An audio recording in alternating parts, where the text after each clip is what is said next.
Hey, yo, Vigo's Court. You got me, your judge, Judge Vader.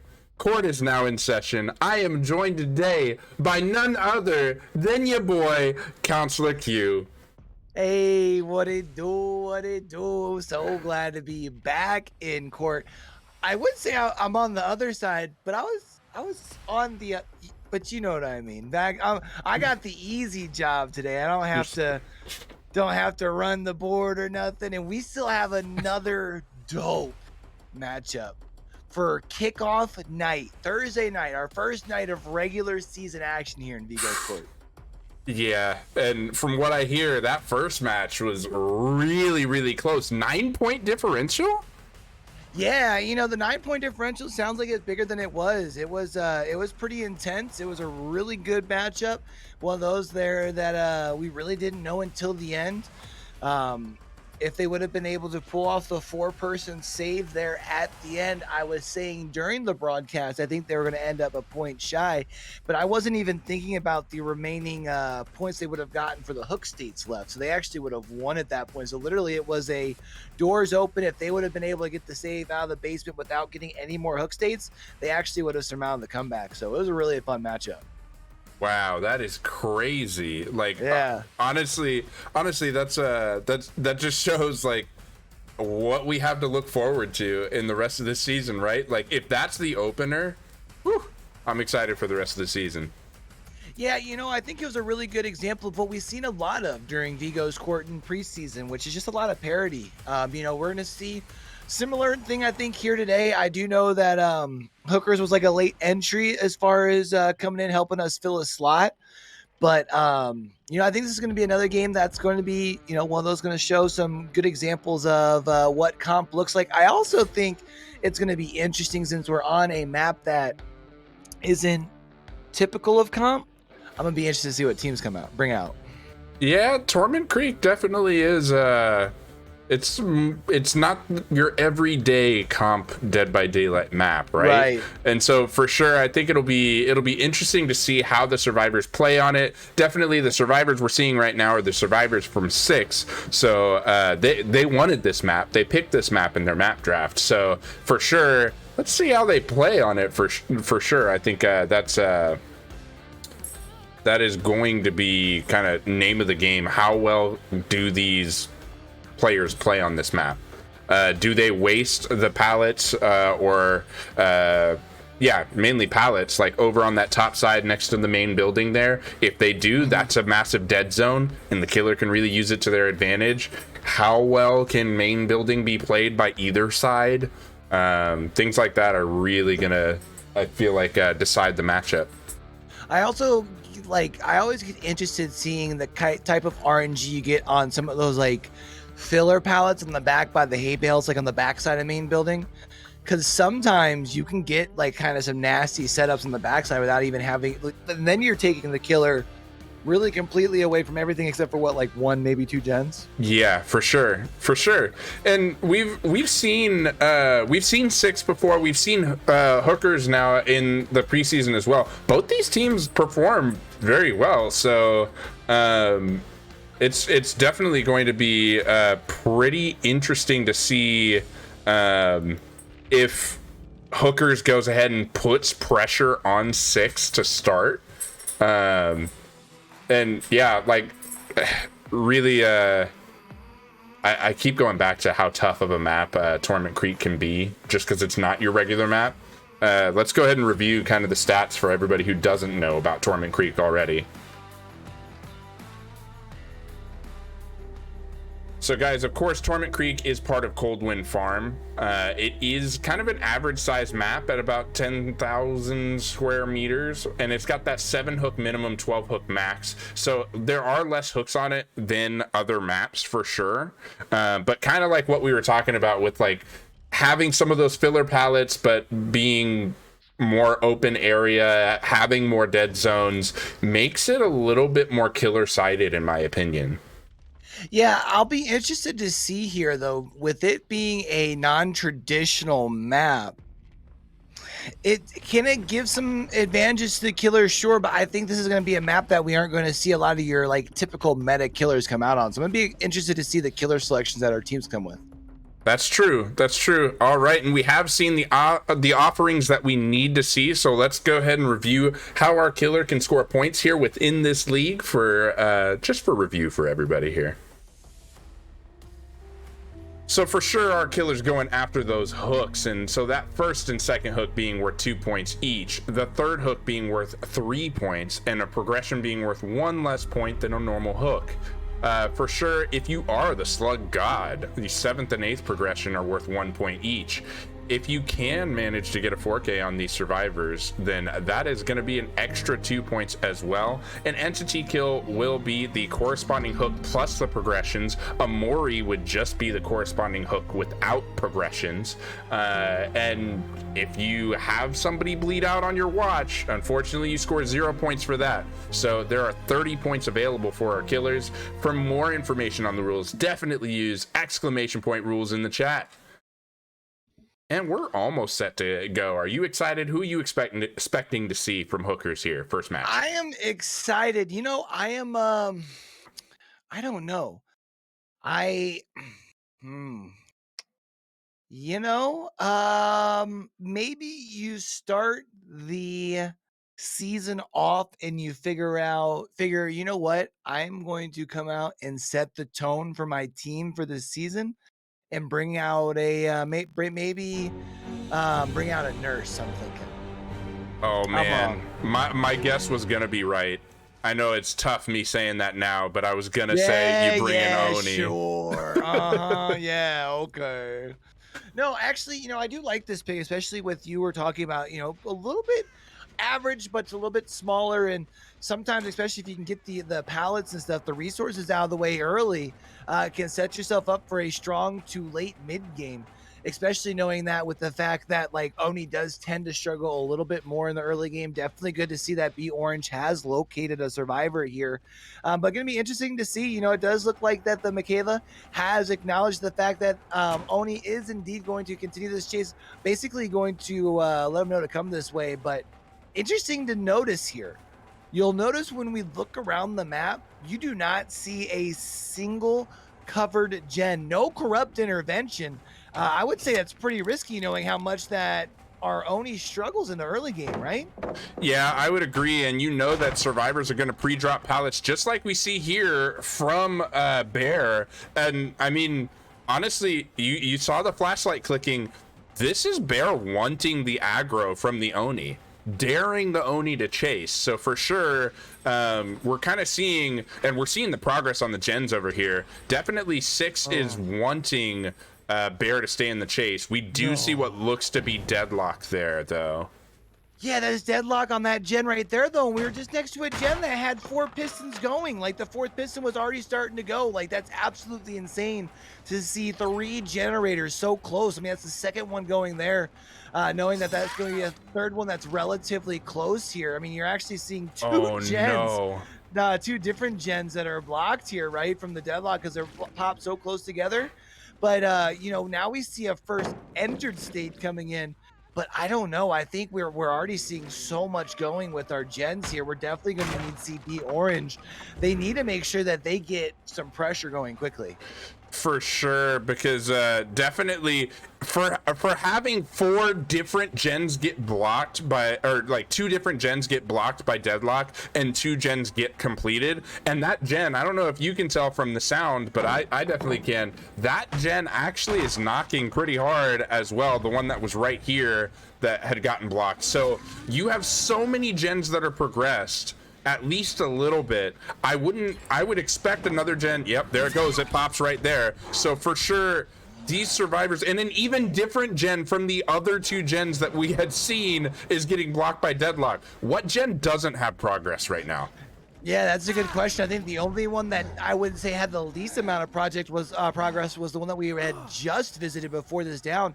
And even that one, I think, was getting close to 50%. So we are seeing that our survivor squad here doing a phenomenal job spreading that pressure, even grinding out the gen pressure here. They already picked up their friend across the way here as well. So would not be surprised to see 1 or 2 gens pop before these teams even decide to move in for the unhook here. Yeah, I thought you were about to be proven wrong. It looked like Joy was about to go for the unhook, but Oni just turned around too fast. Yeah, though we do see B Orange has come over here and has located 2 survivors, neither of them being the injured Nia, so you can't help but wonder where the Nia is. I was indeed proven wrong, though. We do see that save coming in relatively quickly there. That does, though, mean that we've got 4 survivors pretty well spread out through the map at this point, which is pretty tough for B Orange, right? Like, yeah, you have your power and you can kind of traverse the map once you know where people are, but you don't even have a true, a way to identify where anyone is other than this person that you are currently in chase with. Yeah, and with how our survivors were going ahead and actually just progressing those gens as hard as they are, and our survivors are holding in chase pretty well, honestly. And we are seeing Oni does not have the distance there to go ahead get the hit. Another gen did pop, and we see another deadlock, but we know all these other gens have been progressed. I don't know that the deadlock even is giving you a lot of value there. No, I mean, what we're seeing right now is kind of what we've been seeing from Six a lot throughout the preseason, right? Just an immense amount of pressure on the survivor side. And, you know, I think a lot of it comes down to what we talked about entering the trial. You know, you gave them all 7 gens and gave them free access to really put the pressure on from the beginning before you could even get into a first chase, even though B Orange did do a relatively good job in that first chase for an Oni and securing a relatively early down. Yeah, and I mean, as we talk about that relatively early down, you're still talking about there were 2 gens gone by that time. Like these survivors were pressing gens out to where, yeah, sure, deadlock is a pretty good perk, allowing for a 30-second slowdown, but you got to think, especially in this league where there's no prove thyself, you're gonna have survivors on 3 different gens. It takes 80 seconds to do a gen, so when one gen pops, if they're all 3 on different gens, you got to think the other 2 gens are going to be really close behind. And that's what we saw. We saw one gen pop, one get blocked, but the other survivor on a completely different gen just goes ahead and pops it like 10 seconds later. And then you have 2 deadlocked gens. And really, you've already lost a bunch of pressure at that point. And for Oni, that's a lot. Yeah, and I don't know about popping this power here right now for B Orange. I mean, you are next to a door. Maybe you're hoping that you can catch them at the door. I would imagine that they've probably already got this door 99. It would make sense to me, you know, knowing that they've already been able to identify a couple of the perks, as we have as well throughout the course of this trial, knowing that more than likely B Orange does not have. I mean, obviously we've been able to talk about 3 of the perks, right? Did we talk about the pop? I don't even know if we were able to talk about the pop. Did we even get pop value that game? Our survivors did such a good job of even grinding that out. But, you know, we see here at this point, it looks like maybe moving in for the safe here. Yeah, and we didn't see the value, and it was because of deadlock Q. Like, we weren't able to utilize it on those gens that had lots of progress, and that really was because they were blocked. Deadlock, we don't think about it a lot, but deadlock blocks even the killer. Everybody's blocked from it. So for sure, we didn't see that. We were able to see the thrilling tremors. We were able to see deadlock, of course. I think we only have, like, including pop, I think we only know about those 3 right now. So survivor's still trying to guess on that last one. Well, they at least now know they don't have to worry about the no-ed, and of course they didn't have to worry about the no way out on the way out the door. We do see the save coming in. We've got the borrowed time hit coming in as well. It does look like they've already got that door open too. We are talking about all 4 survivors walking out the door, 2 of them being Fresh Hook, the strength of 6 coming through yet again. Talk about a way to start off your season, right?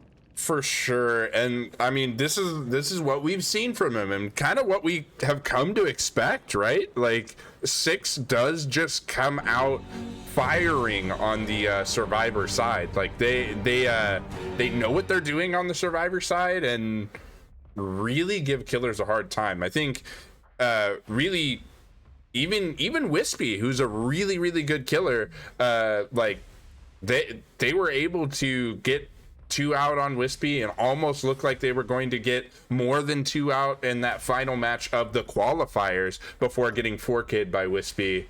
So like, no matter who they play, they seem to give everybody at least a little bit of trouble. Yeah, so it's tough, right? Because now you're talking about a Survivor team that, especially when you're at home against them, or when you're on the road against them, you're at Six's home, like we're currently at, right? You're on Torment Creek, which I think a lot of people would say when you look up and down the home fields in the league, it's not like a typical comp map. So it's not really a map that you would feel like you can really flex your S tier killers on, right? Mm-hmm. But against Six, you kind of need to, the way they've kind of shown how well they can do against even the S tier killers. Like, you definitely don't want to be bringing like anything below like the top of your A tier out against them. But at the same time, then you're talking about you've consumed that use. And I mean, of course, here we're talking about hookers who are in the same division as Six. So I think that might be smart to go ahead and utilize the S tier versus them. But at the same time, I think it's really tough to go ahead and consume the S tier there if you have other strong teams on your schedule as well, right? Definitely easier to justify whenever they're in your division, but I think like a team like We Overslept, like that's not in the same division as Six, I think even if you're facing Six, you're maybe holding that S tier back because maybe better used trying to get you to the playoffs, you know? Yeah, that's a good point. But we are talking about in division, so again, I'm not sure if against Six, especially against Six, I don't think I'm bringing out an Oni who is known to like kind of struggle early game, right? Just like I probably would bring a Plague who is kind of, again, for the same reason, like kind of known to need to have a stronger mid to late game. But when you're running against a Survivor team like Six, their early game has so much pressure and objective output that like the mid game is very short because the late game starts very early. Yeah, and I mean, honestly, that match was really fast. Like, yeah, I think we got into that match at what? Like, I'm looking at the clock right now. It reads 8:18 p.m. for me, and I think we loaded into that match. When I looked, it was like 8:08, right? Yeah. So that's like a 10-minute match. That is really fast. Our survivors were banging out those gens. And remember, kiddos, we don't have Prove Thyself here. There was no kind of like survivors are really utilizing these perks to go ahead and finish these gens extra fast. True. But, you know, we did see how spread across the pressure was. So it was just a matter of, if I am not in chase, I am on a gen hitting some skill checks and probably hitting some great skill checks amongst that. Yeah. You know, but the other thing too is, you know, do you think with that being said, and I hope I'm not trying to give out strategy for teams in the future, but knowing how fast they are on the gens, do you think that makes you, one, consider NOED more, and two, know that maybe the NOED No Way Out combo isn't the way to go because you aren't going to get much value out of No Way Out? Yeah, I would agree. I like, honestly, if I were trying to game plan for Six right now, I personally Not would that be... you would do that or anything as a coach in the league. No, as a coach in the league, I never would do this. But I mean, I would be thinking definitely NOED because they're going to finish the gens. It's really, I don't think there is a single killer they've gone against that they haven't finished. Like well, that's not true.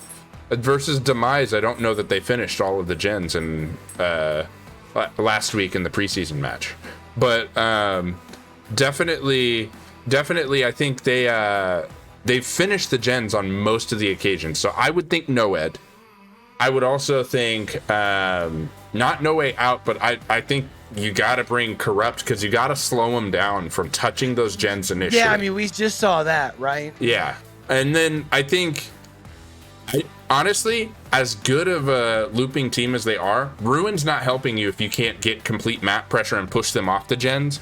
And That's I true. don't know that a lot of the killers out here can pressure these guys on the map, because we've seen a lot of killers try and it hasn't worked out like in the killer's favor in a lot of cases. So But then what are you talking about bringing then? Because like we saw Deadlock not being able to get you much use. We saw that like Pop wasn't able to get you much use last round. Granted, that was because of Deadlock, but also you didn't really have very many uses to get like Pop, and you're not really gonna get like use out of Thana because they're very quick about resetting when they do happen to get the pressure spread. So yeah, and that's kind of the problem. Like you have to commit to a play style for sure. And so I'm leaving it open. I don't want to give all of what I'm thinking. So okay. I'm leaving it open on purpose, those last two perks. But you have to, like, if you're game planning against this team, you have to commit to like, all right, I am going to commit chase. I'm going to get somebody down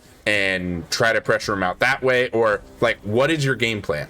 Like you have to figure out how you're going to play against this team. Are you going to try to pressure the entire map? Are you just going to try to chase out, tunnel out, maybe camp to second? Like, what is your play style? And I think bringing Corrupt and Noed are necessary. The other two perks you put in there all depend on your play style. And definitely, I want to go ahead and also say, because before we forget or anything, right? Happy Veterans Day. Like, yes, happy Veterans Day for sure. I don't know if you guys are all watching from the Americas or from wherever, but from wherever you are, if you have served for your country, thank you. Like, America or otherwise, thank you. And let's go ahead and review how these survivors are going to try to score here really quickly. So for sure, the survivors are scoring through finishing those gens, as we saw in that first match. First and second gen flew off with 1 point each. Third and fourth gen also followed quickly behind with 2 points. And the fifth gen is worth 3 points here. So definitely those escapes are also worth quite a bit at 1, 2, 4, and 6 points respectively. The third and fourth escape being worth just so many points, so it's really important to try to get those guys out. If you do escape with 2 or more hook states available, you do get an extra point, allowing for 26 available points for the survivors to be able to score here. Definitely, if you are hookers, you're trying to get as close to that 26 as you can, because 6 unfortunately got all 26. Yeah, and this is where the advantage of home field kicks in, right? Because we talked about last round, you know, you have more chances, or you have more points that can be earned on the killer side. And now we see that 6 was able to get all of the points on the survivor side. And, you know, now they might have the ability on the killer side. They can have 2 strong performances. This is where you have the ability to shut things down before your survivors have to touch the field again. Yeah, indeed. And I think we're going to probably have a disconnect here. I just saw a message from one of the players saying their power just went out. We'll see what happens here. It looks like they've loaded in with 3 survivors. It DC'd one of them on load. So we're going to just go ahead and reset here. Just gonna go ahead and do a free reset here. So I'm gonna bring everybody back here to the main screen. All right, class, everything is back. Also wanted to point out, you'll notice up on the scoreboard there, we did have a quick change for the hookers. There was a progression that was added that was on, I think it was the Kate. So instead of 4 points, it's 5 points. I think it was actually the Nancy. And so, yeah, that does mean that 6 did not get the perfect 26 points. They got 25 points, and hookers has 5 points. So for sure, that is definitely, I mean, thanks for catching that, for sure, to our ref. that's like really worthwhile. We talked about the last match being a 9-point differential. Like every point counts. So I love that we are making sure we have the score correct, and that we got that score update. Yeah, so I have a question for you. With the free reset here, obviously you have the ability to change your killer, right? Because the Survivor team now knows who you're playing. Yep. It is week 1. Do you feel that that's a conversation to be had at this point in the season, or do you just feel like you just go ahead with your strategy that you already had? I think you go ahead with your strategy you already had. Especially Six and Hookers have not met up before in this league for sure, right? Like this is their first time meeting. Even if they know who you're playing, they don't know how you play. That's fair. So I think it doesn't matter. Maybe you switch up some perks, you switch up the build that you're bringing, but I don't think you change who you play. Because you've probably thought about it quite a bit already, and you're already thinking about like, well, who do we need to reserve for this week or this week? Like, this is who we want to play on Torment Creek week 1. Right. I don't think you change that. So going along the same lines, though, if you're the Survivor squad, do you switch up who has your Decisive Strike and who has your Deliverance? I think you do for sure. On the Survivor side, I mean, I think you may see everybody. They may even switch what items everybody has, right? Like they may just switch roles for a trial. Yeah, or even like they might keep the same perk builds but switch the items just to throw the killer off. Like, all right, who has what? It looks like we switched our entire build. Actually, it's the same perks. So, do you think we see a top tier killer come out here? I don't. I think that what we saw an Oni already. Mm-hmm. I think that we'll see a demo. Oni-chan, a demo puppers, huh? Mm-hmm. I like it. Mm-hmm. The demo dog. Okay. The Daisy Doge, the flower pup. Which is nice because Demo Dog has 8 days left in the shop. Is that right? The 19th? Mm-hmm. And I think the map's not gone yet, right? No. Actually, I believe starting this weekend, I believe the percentages of it being up will, or being like in matchmaking, go up, I think, starting this weekend through Friday. And then after that, it will be away. It will shut the doors forever. Yeah. So sad. I know a lot of people actually are really happy about that, but I actually like Hawkins quite a bit. I've always thought as long as you are with a squad of people who knows the general layout, you are fine. As somebody who plays with my community a lot, and we introduce a lot of people to DBD, so on maps like that that aren't like played that much, sometimes when you have the newer players, you can tell the difference. But it's a fun map. For sure. And we are still waiting on our last survivor to join here. Sucks when power goes out, you know. But really good that we're this is a free reset. It's really outside of any of our players' control when the power decides to zap for a second. Well, the good news is, now at this point, reconnecting everything doesn't take too long. Right? Back in my day, reconnecting the internet. No. Are you talking about dial-up here, AOL? You've got mail. I mean, I remember getting internet on discs in the mail. So. Dude, I don't remember that at all. Well, I mean, you're young, so it happens. I mean, I'm not that much younger than you, though. Sure, we'll go with that. Oh my gosh. Oh my goodness, though. See, I remember dial-up internet, but I don't think. You don't remember getting the AOL hours via disc, that got that added to your time?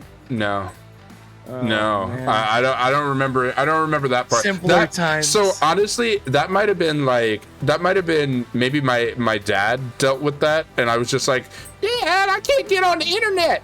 Help me True, out. Get true. me on the internet. But I don't remember the discs themselves or anything. I'm just like, man, I had AOL. Yeah. It was fine. I just remember, getting off of school and having 16 chat messengers open. No,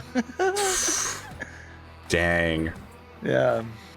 Honestly, I didn't really internet until like high school. Like honestly, Really? yeah. I was more like I wanted to run like a SNES emulator on Windows 95, and I was like, why buy a Super Nintendo when I can play all the Super Nintendo games on my cool PC? See, I just had I was a big Nintendo kid up until GameCube, so I just had the systems. Yeah, definitely. And for sure, bringing this all back to Dead by Daylight here. Oh, right. We're here for competitive DVD today, Chad. That's Right? Like, I love that you and I are getting nostalgic about like the internet and stuff, but like internet got us to online gaming, and what we're doing right now is online Dead by Daylight competitive gaming right here. So we do have Cook back.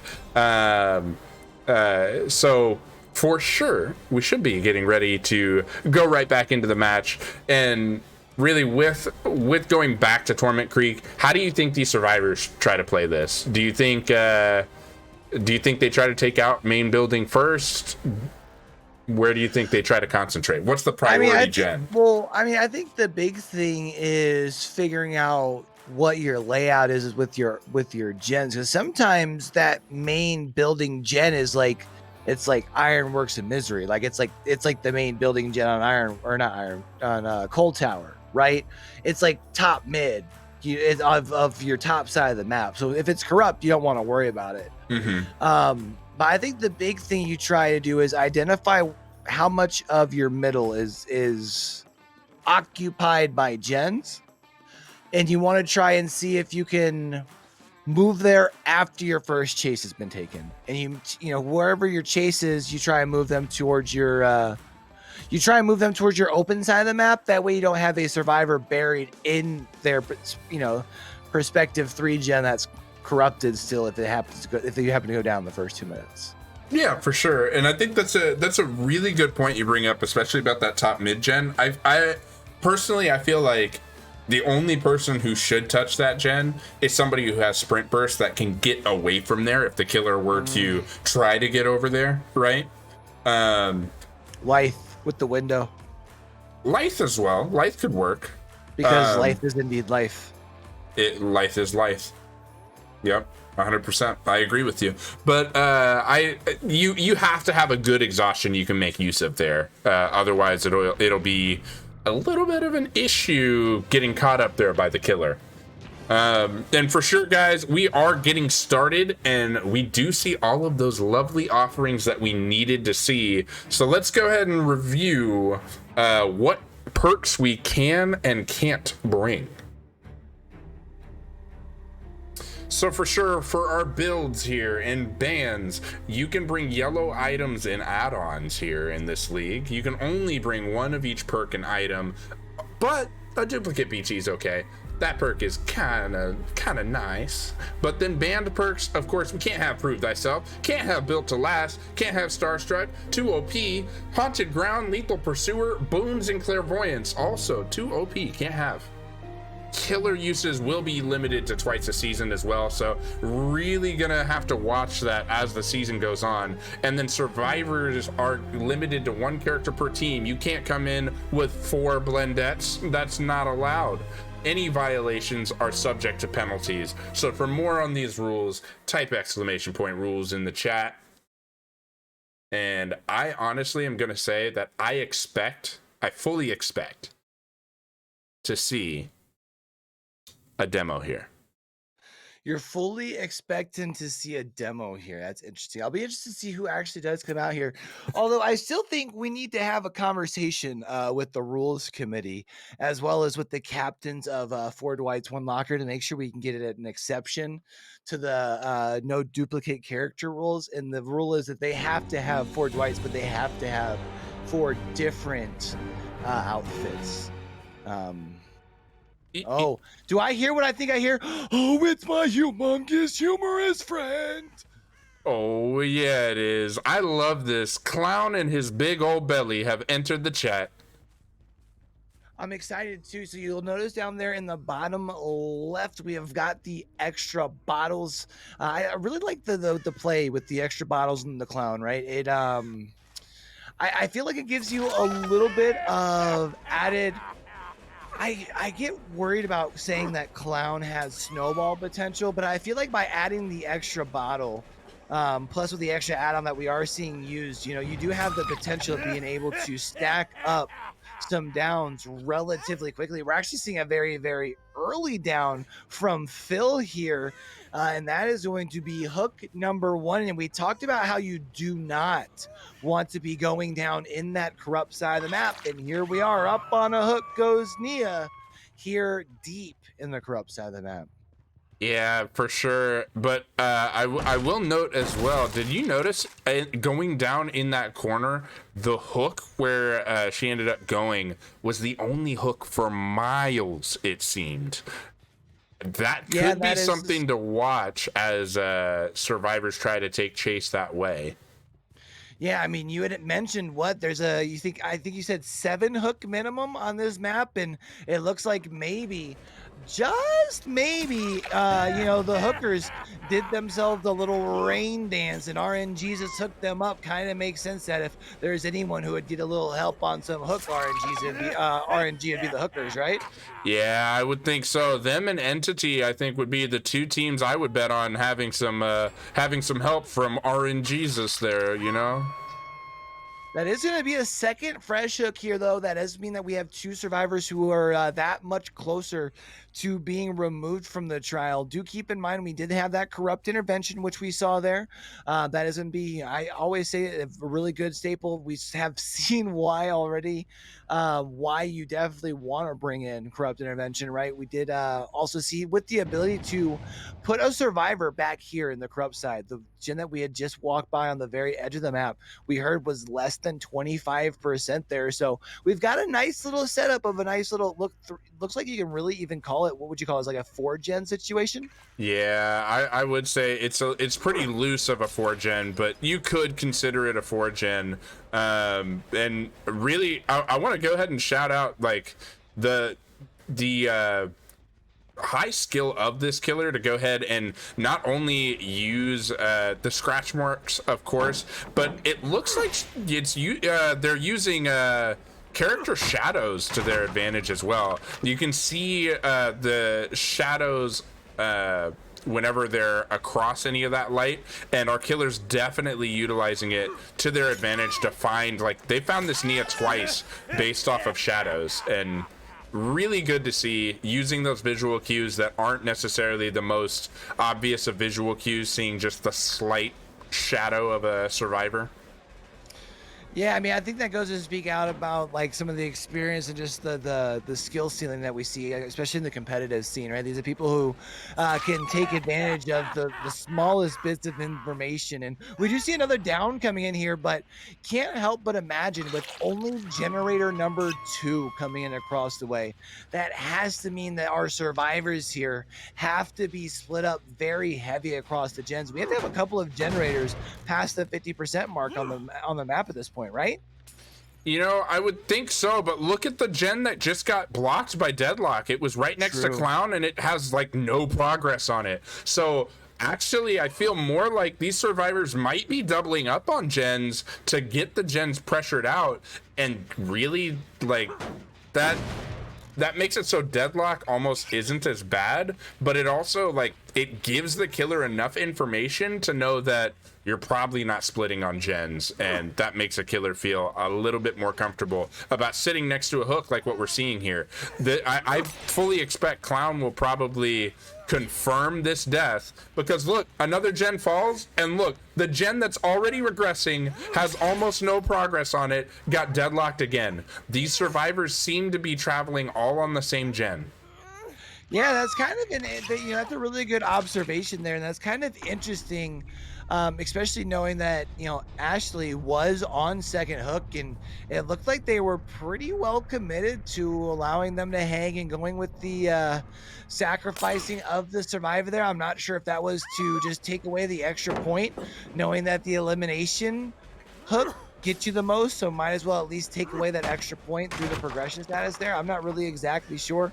Also I wasn't sure if Phil was going to be able to make it over towards the yellow smoke there. We did see the Zarina was able to take advantage of it there. However, I don't think the Zarina will be able to make it back over towards the window. Now just working around the tile, but keep in mind, Phil did already use that hook, and you had mentioned we had to travel quite a bit of ways last time to get to the next closest hook from that one. So at this point, wouldn't be surprised to see them maybe try and leave that generator for a little bit later in the trial. Yeah, definitely. And what good play of this clown doing exactly what you want to do as clown. Did you see how well he shut down? Like, hey, you are not taking this loop at all. You got hit by my bottle here. I'm throwing the bottle in the doorway. If you go in there, which you did, you're getting slowed down again. So you really had no choice except hop in the locker, go ahead, take your down. And going down in the basement, it's not the best thing for Adam there, but we do see Deadlock in the main building gen here. Only one gen left. That's where the progress is at this point. Yeah, and especially knowing that you knew the location of at least the one, right? So you know that they haven't snuck by you on that side. More than likely rotated back towards that gen, or is trying to go around the outside like the two Trailer Park Girls. But we do see that there is one survivor kind of running away from the middle gen here. We also see the unhook coming in across the way on the Adam. We do see the broken status. We will wait out the last couple seconds to make sure that isn't what was used to be the second win. I think it's renewal now. Is that right? Yeah, it's called renewal now. But we do see that status is still on there, so that was more than likely a deliverance play. And we do now also see a down coming into play here as well. So that's going to be an additional hook. And Phil looks like they have put themselves in position to have themselves a pretty good late game here. Yeah, I would have to agree. And you've got to wonder, I mean, right now, our survivors really only know about Corrupt and Deadlock. What are the other perks that our clown's running? Yeah, you would have to imagine that they're anticipating a late game build. And of course, we do see that haste status over there on the right side. And I don't know if you noticed that location on that totem, but definitely in the favor of our homie Phil right here. The only question is, where are the survivors, right? Because I don't think they shouldn't have a for sure notification. So they don't even know yet, right? Mm-hmm. But there is a door that is quite a bit away from the hook, and really wouldn't be surprised to see them take the two out, because one of those I do believe would be a fresh hook. Oh, of course it's a fresh hook. It's the Zarina is a fresh hook. Yeah, indeed. And honestly, I don't think that you try to risk that either, because versus Clown, you're going to get slowed down. He's going to shut down loops, and not knowing his other two perks, it's way too risky. Yeah, especially because we didn't see the ruin, right? So you can kind of again it's you can kind of only identify two perks. You can kind of take a good guess and figure that at least one of those last two is Noed, especially because you also didn't see the No Way Out. You just not like you saw Thanaphobia at any point, but do gotta say that the what was it, two kills with, I think that was 7 stages altogether. Not a bad performance from a clown on Torment Creek at all. No, definitely not. And as you can see, it gives the 20-point lead still to 6. So definitely a really, really good showing from Clown to go ahead and keep this right where you want it for 6. Yeah, it's just far enough away where you have your whole killer pool available to you if you want, right? Um, I don't know. I feel like if you're 6, probably aren't rushing out an S tier here, especially after having a relatively strong performance on a killer like the Clown, right? And I'm sure they probably had a game plan of who they are wanting to bring out at this point. But again, knowing that you've got the lead that you have, and knowing that your survivor team is as strong as they are, so even if it does go to a fourth trial, you have that kind of like in your back pocket. Definitely got to be feeling good at where you're at halftime, right? For sure. Yeah. After 2 trials, you're already over here sitting at 39 to 19. Yeah, you're definitely feeling very good about this. You're really you can put it away in the 3rd trial if you can have a perfect game as killer. Depending on how many points you allow the survivors to score, it could end it in this trial. So for sure, I think if you're hookers, you're talking right now about how do we go ahead and bring this back within range. And then we talked about it in the first trial about how strong 6 is on the survivor side.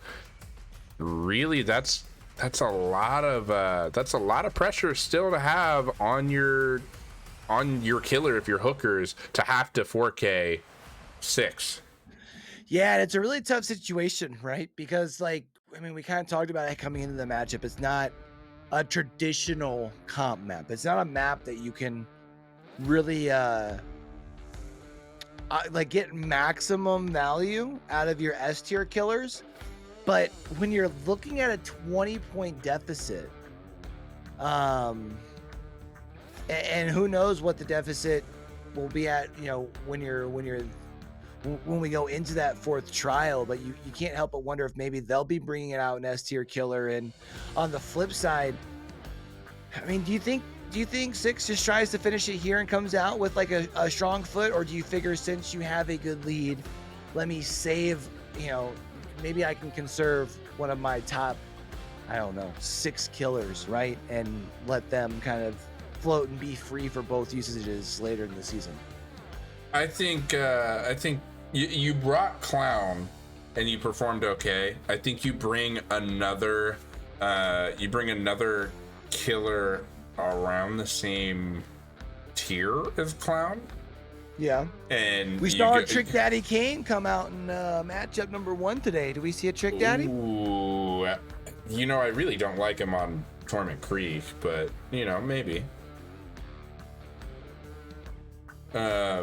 Yeah, but let's go ahead and one more time review kind of maybe what killers could do well on this map. I mean, with us going, of course, to Torment Creek here, like, if we're looking at the area again, it is pretty average, but those hook spreads, I mean, maybe an Agitation Huntress could be fine there.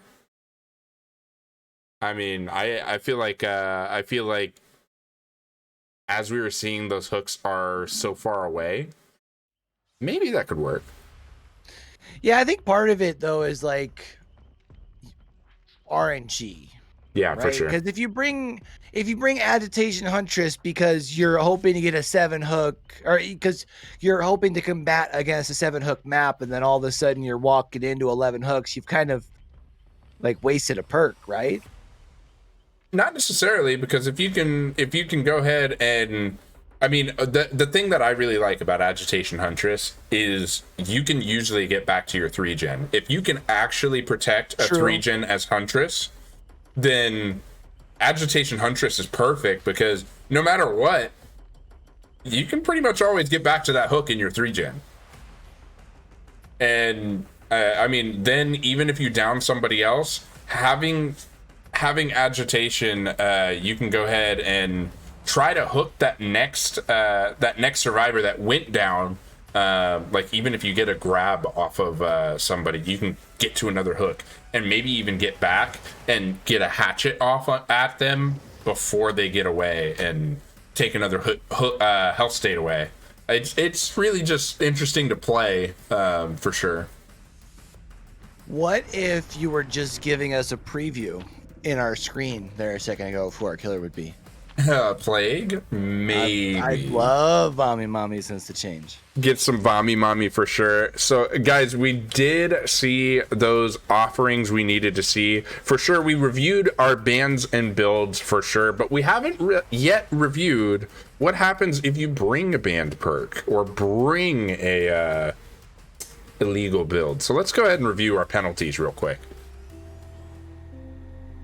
All right, guys, so definitely a match with a penalty can be played out, but it doesn't have to be. It could be restarted, or sometimes it could be played out and then decided to be restarted. So for sure, if you do have two of the same survivor, a banned perk, item, or add-on, you will be taking a negative 5-point penalty, and it could possibly be restarted on top of that. If it's the wrong map, it's negative 5 points and an automatic restart. Definitely never harass a ref, as it will be as if you got a double penalty with that negative 10 points.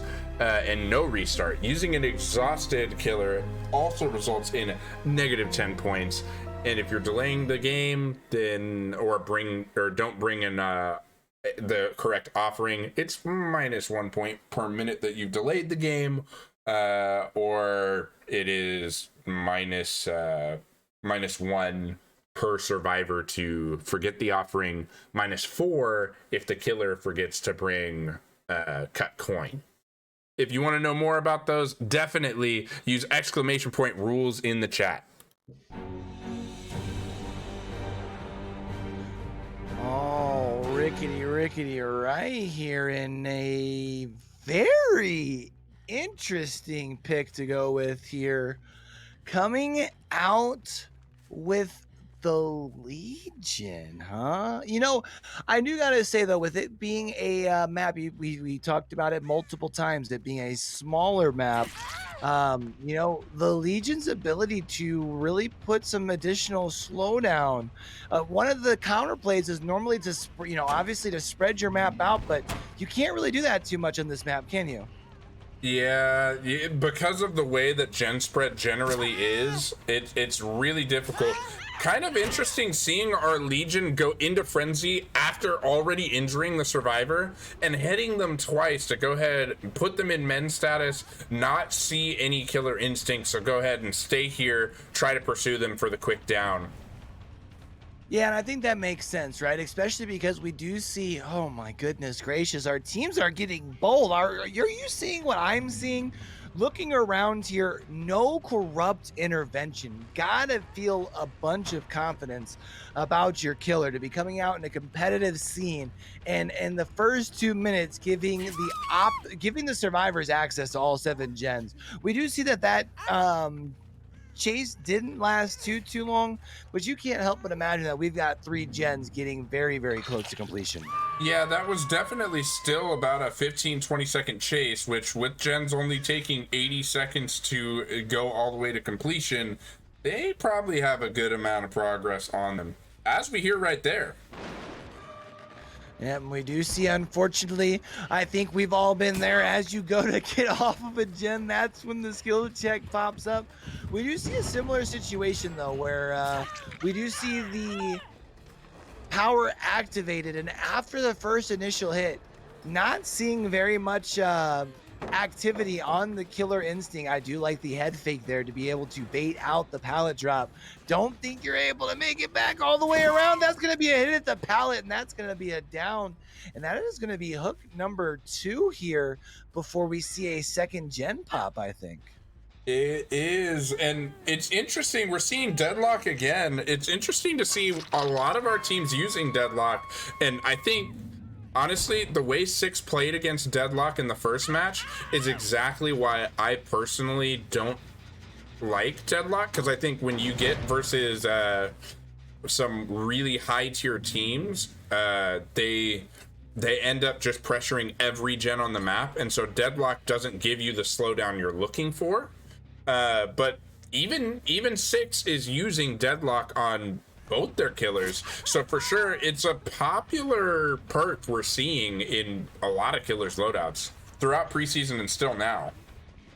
Yeah, I think it's one of two things. Sometimes, like we just saw there, right? You got the nice little combo where you were able to get the deadlock to let you know which generator was the farthest progressed, and then they were able to go apply the pop kick like we saw, right? But also, it just gives you some general map awareness. If you know what gen is the furthest to complete, maybe you transition to where you're protecting your 3 gen. Does that mean maybe I disengage from this chase in order to go protect my new 3 gen, right? It gives you a lot of information. And especially when we're talking about killers, ooh, nice hit at the window there, who need to analyze a lot of information at a very high speed. I feel like Deadlock helps give you some extra critical pieces here and there.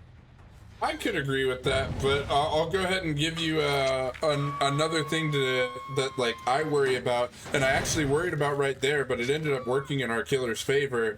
If they had completed another gen right there, that then being able to pop that gen that has so much progress on it would have been impossible, and that scares me as a killer, honestly, because with the killer like Legion, yes, you do have Thana, but you only have 2 injured survivors. Like, it's possible they could finish another gen, and as we see right there, it pops. That gen is deadlocked now, cannot be progressed. We do see that gen is the gen that has the most progress, though, still at this point. So really, you're not worried about the other gens on the map because you know what progress that's at, and the other gens have to be at less than that.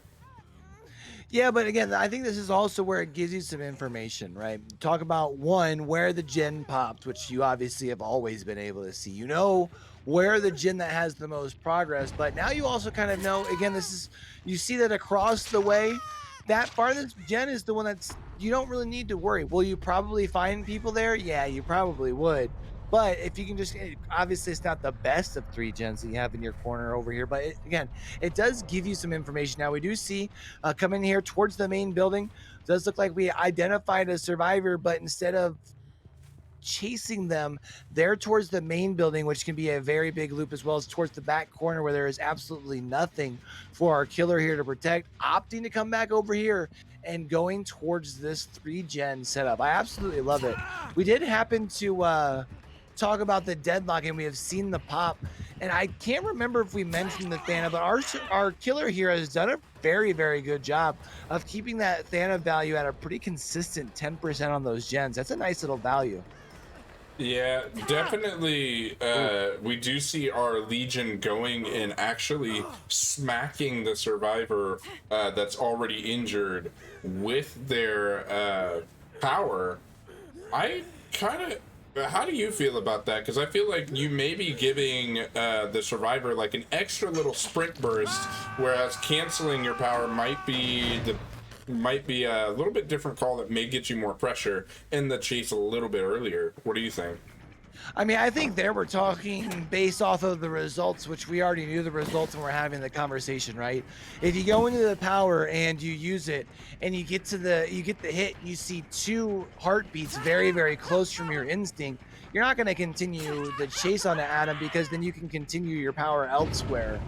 Kind of like we saw there, you don't see a heartbeat, so you just might as well go ahead and stick to the survivor. However, since you didn't see a heartbeat, you know that has to be a deliverance play, because obviously you were close enough that you would have had a heartbeat if it was the case. So it makes the tunnel a very easy choice here. Yeah, and definitely, I think it is good to go ahead and use the power there, get that surveillance. We do see that gen pop, and unfortunately for Legion, getting stunned out of power here, going ahead taking the pallet to the face a little bit there. Our survivors are gonna try to finish this last gen, but right now Legion actually has quite a bit of pressure. Everybody's injured. We do have Thana in play, of course, and really these survivors only know about 3 of the perks. They don't know what the last perk could be. Yeah, and you know, that definitely has to make them think, maybe should I be running around cleansing some bones, which adds more objective time, right? Which then gives our killer more time to maybe be able to get an extra hook or two, maybe even secure yourself an extra elimination before endgame. We do see coming across here, able to push Adam off of the gen, should be able to make the window. Yeah, is able to make the window there before the actual swing itself. And instead, we're going to be breaking chase. It looks like we have identified another survivor back here, though. And I think we're just working kind of along the tile. No, it does not look like we've actually located the survivor. We did see the blood stains, though. The blood stains, of course, is something that you can't really continue to hide. And we do see all three survivors here still continue to be injured at this point. So kind of interesting that we have lost the track here. We're seeing a little bit of a head nod. Not sure if maybe that's an acknowledgement of getting a little lost in the sauce, some might say. But we do see now the Legion doing, I think this is really the first time we've seen our Legion friend here use the power more for scouting versus actually trying to get information through the hitting. Yeah, and definitely with our Legion going ahead and trying to utilize that, I think our survivors are playing the smart game, resetting, staying as immersed as possible, and getting ready to try to pressure up this last gen, force the Legion to go ahead and like kind of dry kick here. Doesn't really take that much progress off of a gen, so smart play by our survivors. So what do you do here? Do you double up on one gen on one side of your 3 gen and put one person on the opposite side of your 3 gen? Or do you just legit split up on the 3 gens and figure at some point one of you is going to finish a gen? You split completely, and that's of course what we saw here. And it's super smart, because versus a Legion, probably the worst thing you could do versus a Legion, go ahead and be grouped up so that he can go ahead and force all of you into that men state, especially when you know he has Thana. So you want to stay as split as possible. We do see both here, and of course Legion deciding to go for Kate, trying to get that extra Thana value, but taking the wood to the face is the Legion. Yeah, it gets done stupid. And we also see making a little bit of distance, not able to make it to the next pallet, though. So that is going to be, you talked about it, that additional entry state. No, unfortunately, gets lost around the tile itself. That's actually 2 very big back-to-back hits. As we noticed, whenever our Legion was close over here, I don't think we had gotten this generator past the 3rd piston here. We are going to see him now come across over here. Yeah, at this point, we do have quite a bit of progress. However, we also have that pop goes the weasel, an instant 25% regression, and we have an injured survivor running away from that generator as well. So can't help but imagine with our Legion now moving towards the TNL, coming here towards the Zarina. I don't think the Zarina will be able to make it towards there, even with the Dead Hard. Nice heads up fake. That would mean that the Atom is going to be moving in for that very important save on the hook, meaning that you probably don't have anybody even touching that gen. I would agree. I think Adam's probably going for save here, trying to keep K8 Cook alive, and we see it right there.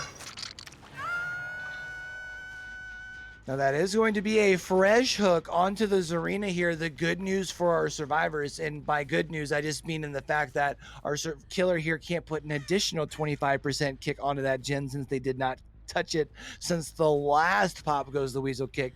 Now you have to imagine, since the save came in not that long ago, our team has probably retreated to the far side of the map to go for a reset. It does look like, though, we actually have a blown skill check, unless by some weird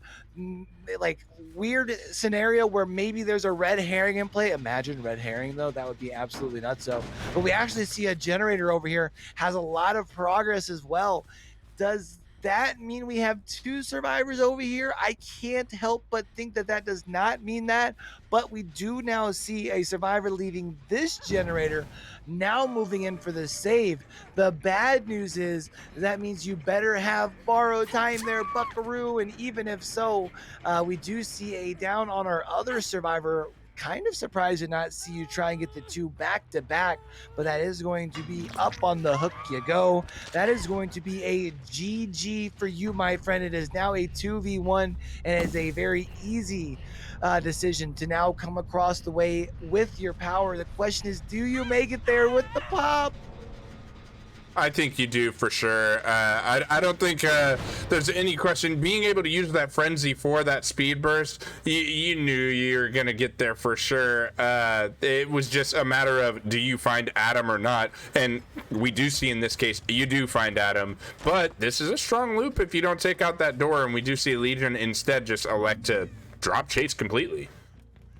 Yeah, and that's a smart decision, right? You know that your team's been splitting these two gens on the opposite side of your 3 gen here. The tough part though is on either side of your 3 gen, you've got two very strong structures. You have, as we see, working around Shack right now, and then on the opposite side of the map, you also have to worry about the main building. And you talked about, we haven't broken down that out that window there, and that's going to be kind of interesting to see how it plays out. It's kind of like we had talked about on our map earlier today for Red Shop, this same sort of situation with that window. If you have the door or where you have it right next to the door, you have to break the door out, or that just makes that loop too large. Yeah, and I think for sure we are seeing our survivors play very smart right now, trying to extend chase as much as they can. And I mean, even if you take a hit here, not the worst thing. You were already in the mend status. Just renew that mend status, like checking out a library book and checking it out again. I love it. You see the little bit of the trolling, seeing the men's bar going down. Can't help but imagine though that our Adam has to be very, very close from getting that last generator complete across the way. One thing to keep in mind though, even with that generator getting complete, our killer here has already gotten a lot of hook states, and we might be seeing this killer as a Legion in competitive DBD, sending things home early. That's kind of crazy to say out loud, isn't it? It really is, and we do see by finishing the gen, we've given away our location, so we do see Legion going ahead and pressuring Adam here. And for sure, unless we see an unbreakable from B Orange, this is not looking good for our survivors. Yeah, especially too because you've already located your survivor here. Now, of course, you're not really getting much value, obviously still being in your power there, but you at least have a little bit of additional slowdown. If you happen to lose track of the Adam, could also have a similar situation to like we had with our other survivor, where that bar just eventually goes down and the chase is over because they're down on the ground. But we had talked about earlier when we were in the 3 gen how they had the strong loop on either side, and here we are still talking about the Shack here, and kind of surprised to see Washed here still not going for the pallet break even after getting the additional hit on the inside of the Shack. Yeah, and really we haven't seen Washed really want to take care of any of the pallets, which is kind of interesting because that gives Adam a really good opportunity to never go down. You know what I mean? Like, this is really easy for Adam. You can go ahead and vault it like that, but I mean, Adam doesn't really care. Go ahead and renew that mend meter again. Like, doesn't really affect Adam too much. Yeah, the one thing to keep in mind here too, of course, is you do currently have a slug. So of course, with the slug, that means if you aren't able to locate them, that's a hook and a progression, if I am not mistaken, that you are not going to be getting rewarded from as the killer here. However, with taking away all of these elimination points, I'm not sure that's going to matter, but now it is going to be up to finding our last slug and just securing this 4K. Yeah, you gotta, if you're the killer, you gotta hope that Hatch doesn't just spawn right where they need as well. You're hoping that you can find the survivor before anything else happens. I imagine though that would be a unfortunate turn of events. We do see it looks like our survivor is at least trying to give their teammate that option, because of course with the current method there's no longer the struggle as far as like the old method where you had to tap or anything like that. But if you just happen to miss 2 back-to-back skill checks, however, we see the hatch right there, which means we don't have to worry about it. That was honestly, like I was kind of pulling for our survivor to go ahead and be able to find that hatch. I was like, just don't let the hatch be right next to Hook. Of course, where's hatch? Right next to Hook. Right next to Hook, yeah. And we do see here now also doing a good job. We had talked about it. Obviously, the bleed out would have resulted in a 0 points for that elimination. Here we do notice we have been able to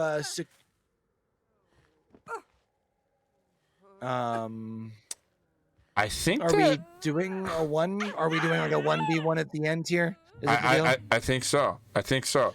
Either that or we know that we can't reach a hook, because if you look, there was not a hook for miles. So I think we were just renewing our hook, our meter for wiggle. Gotcha. Kind of surprising then, if that's the case, to see Zarina to have just sat there. Not sure if maybe Zarina's hope was to still be able to force the bleed out. But Chad, I'm not sure what resolution you're watching this in, but that does indeed look like a 4K to me. I would have to agree as well. And, you know, I'm going to go ahead and say it. The perk didn't end up getting used, but I think the reason that we saw Legion go ahead and drop our other survivor as soon as Adam finished that last gen, there was 4 stacks and no way out. Even if Adam went to a gate, that's a minute of you can't do anything. So why go ahead and make it so hatch is going to open by putting Zarina on hook potentially? You want to go ahead and make sure Zarina can stay slugged for an entire minute, and you know that you have Adam trapped in a fishbowl with you, and you know around where Adam is. Yeah, it's a really good point, actually, because as we saw, right, like as soon as you put that survivor up onto the hook, it was easy enough to just not hit the spacebar button twice in a very quick sacrifice to allow at least a chance for hatch, right? Although it didn't happen, but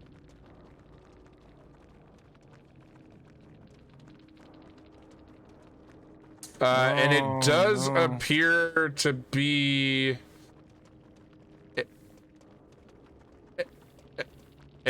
it looks like there was a 5-point penalty as well that Hookers has taken here. I'm just looking over the build, and Q, I think you see what I see.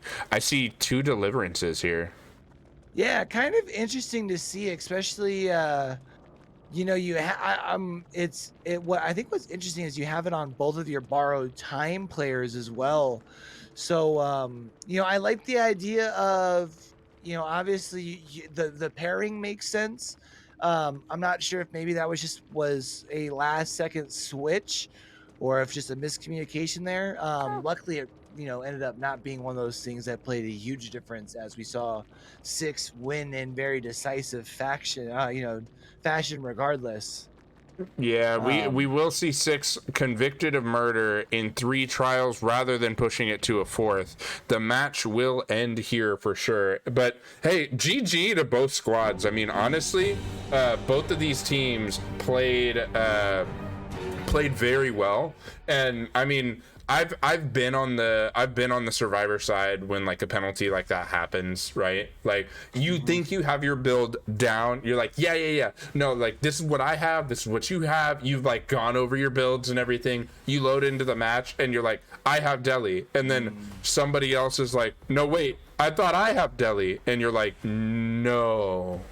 So do you think that was we noticed as soon as we loaded in, or was it at the first hook, somebody was like, oh, I'm gonna go get safe because I have Deli, and the other person is looking down their perks and like, wait, fuck, I have Deli. What do you mean? And it looks like we are seeing B Orange Crush in there saying 2 Deli was an accident. We noticed it after the match started. That's our bad. So I think that's completely, it's completely just like that. Like like you're going ahead and you like heat of the moment, you're like, we need to perform right here, we gotta bring it back, and just like not necessarily having 100% that attention to detail there.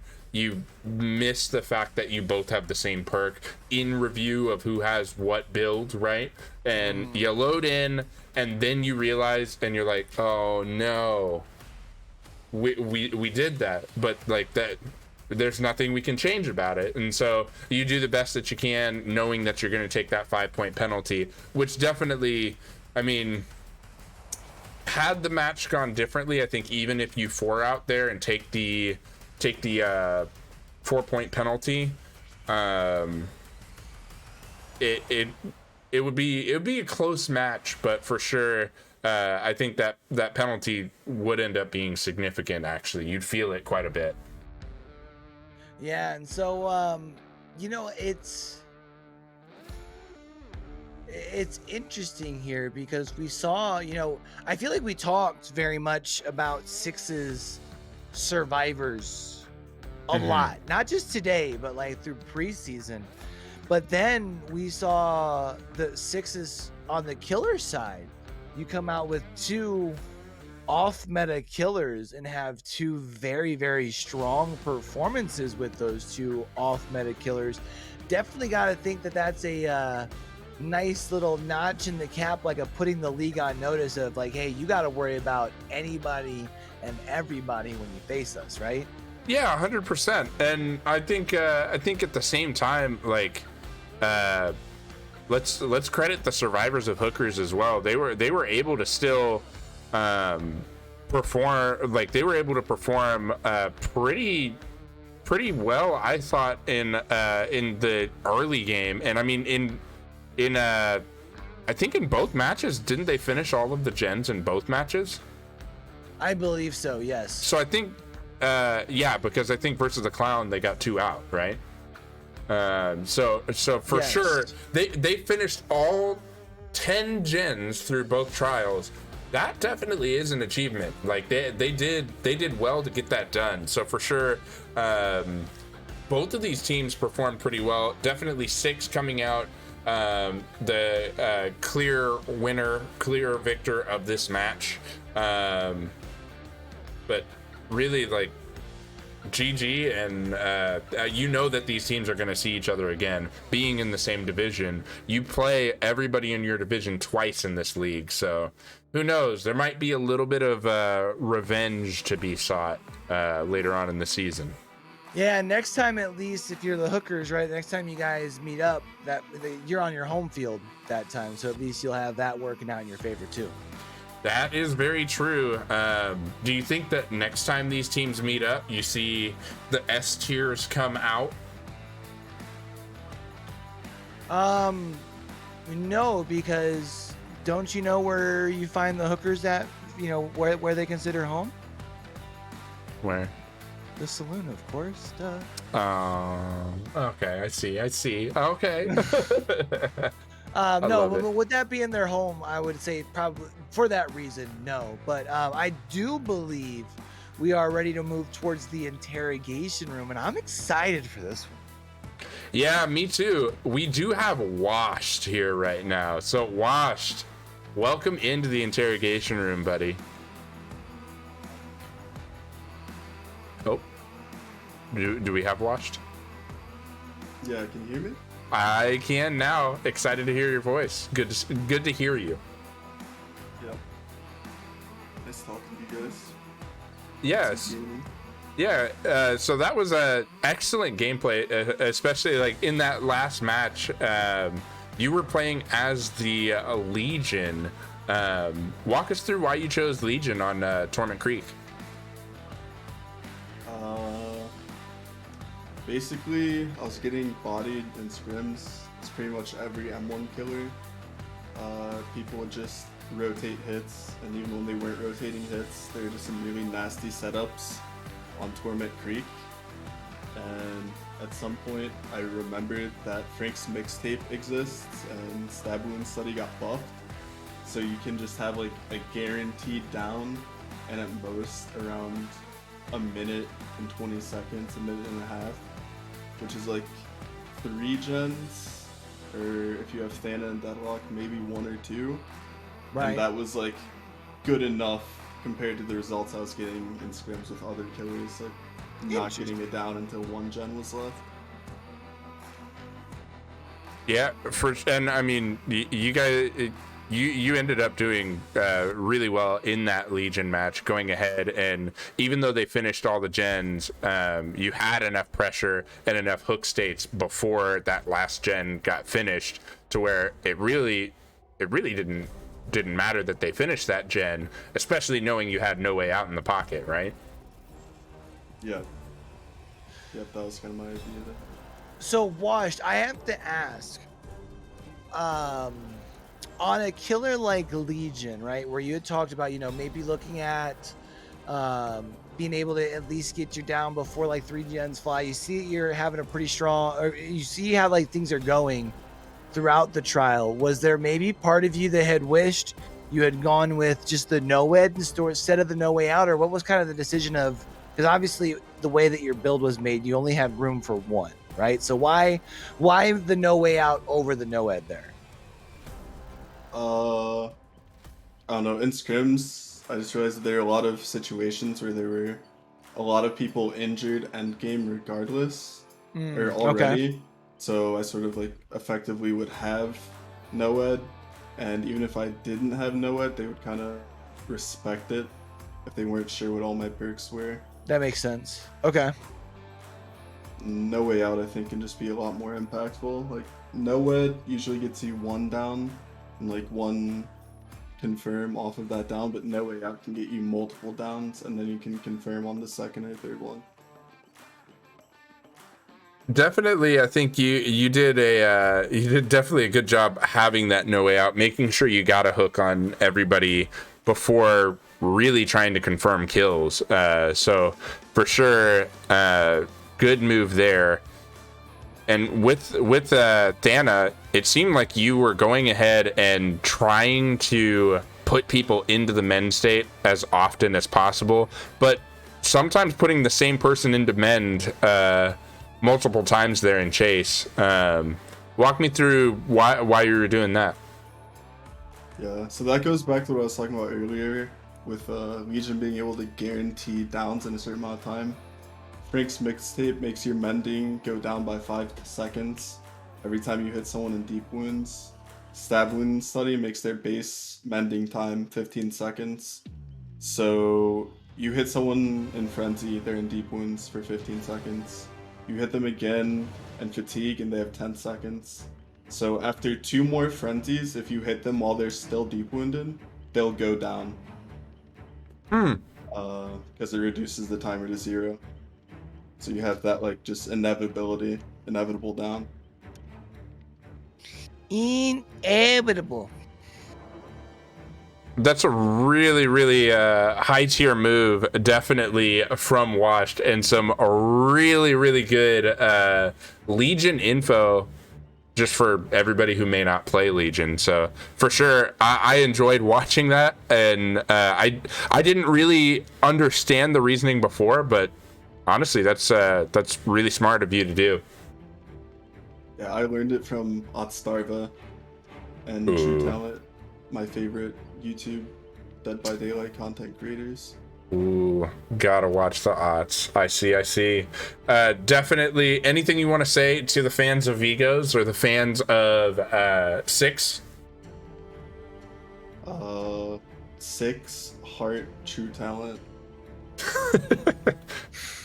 All right, so for sure, showing love to Mr. True Talent there. And anything you want to say to your opponents and to your future opponents within Vigos? Good game, hookers. You guys did a lot better than I was expecting. Had me worried for quite a bit. And good luck to our future opponents. Very nice. Guys, that is going to be all from us. We are going to raid Wavy Kate, as you guys have used the guide the raid there. I'm seeing it. I'll go ahead and I'll go ahead and do that for you, So, that is going to be all from us. Q, you got any final thoughts on the matchup we saw? No, I think I feel like every time we've seen hookers, I feel like we've seen improvements from them on both sides, really, both the survivors and the killer side. So I'm gonna be excited to see as the season progresses, kind of see what like the team that they, kind of mold into, so to speak. And also, I feel like every week we're seeing Six pull out something new that like I didn't really know about. You know what I mean? So it's kind of been fun to learn from them on that side too. So honestly, it was just a really good matchup, even though maybe it wasn't exactly like the close matchup that we would have liked. I feel like we were still able to take so much away from it for from both teams, really, and that's really fun to look forward to. And for those of you guys who are watching and maybe are wanting to look for some competitive games tomorrow, don't forget to meet us back here on this channel at both 3 and 9 p.m. Eastern time. And 9 p.m. Eastern, you got you and me back, right? Yeah, you can actually catch me on both of on the desk for both games tomorrow. So I'm excited. Ooh, who is your co-host for the 3 p.m. game? I think it's Shep, if I'm not mistaken. I think it's like today. I think I'm paired with Shep for the first game, and then you afterwards. Nice. Awesome. So guys, for sure, check out the games tomorrow at 3 p.m. Eastern and 9 p.m. Eastern. They should be really good ones. We've been having a lot of fun kicking Vigos off. We're on the road to the final verdict, right? So definitely we've reached our second verdict of the season, with 6 going ahead and beating Hookers. So yeah, this is going to be interesting to see where we get to at the end, right? Yeah, agreed. And I think the other thing too is we've seen a lot of parity in the league. We do have a couple teams, you know, like we mentioned here with Hookers. I think they are going to be able to, towards the end of the season, kind of help join the back end of the parity in the league. But I think that's going to lead to a very interesting like chase for the playoffs come the end of the season. I agree. So for sure, guys, keep it here. It's going to be exciting as the season goes on. But that's all from us. Court is adjourned. We'll see you back here tomorrow at 3 p.m. Peace.